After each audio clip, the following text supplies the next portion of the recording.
বের তো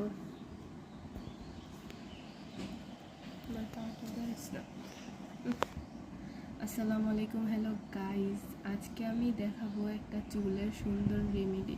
প্রথমে আমি গোলাপ নিয়েছি, জবা নিয়েছি, এর মধ্যে অ্যালোভেরা আছে কিন্তু আমি মেথি দেওয়া, এটা একটু কালার দেওয়া যেতেছে। তারপর নিয়ে নিয়েছি জবা পাতা, তারপর নিয়ে নিয়েছি এই যে এগুলো হলো ক্যাশরি গাছ, কালা কুরসা বলা হয় আমাদের এদিকে, এনে নিয়েছি।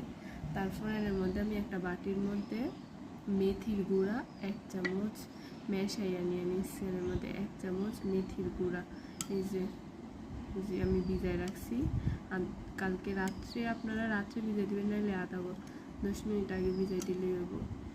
এবার আমি এরা এই সবগুলো মিক্স কইরা ব্লান্ডার করে নিব।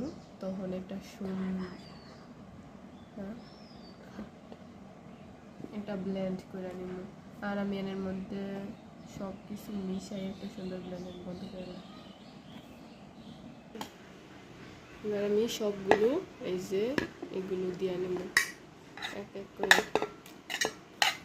জবা, গোলাপের পাপড়ি, জবা পাতা,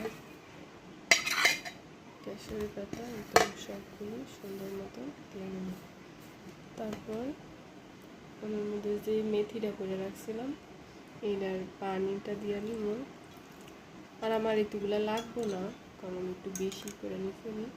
1 চামচ, 2 চামচ, 3 চামচ, এই হাফ পরিমাণ দিয়ে নিলাম। আর আমার এতটুকু বাড়ছে।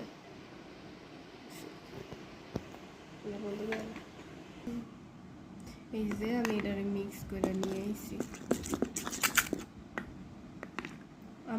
আমাদের মিক্সারটা একটু খারাপ আছে, লেগে এই যে দেখা যাইতেছে যে ফাতা ফাতা সবুজ সবুজ এরকম দেখা যাইতেছে।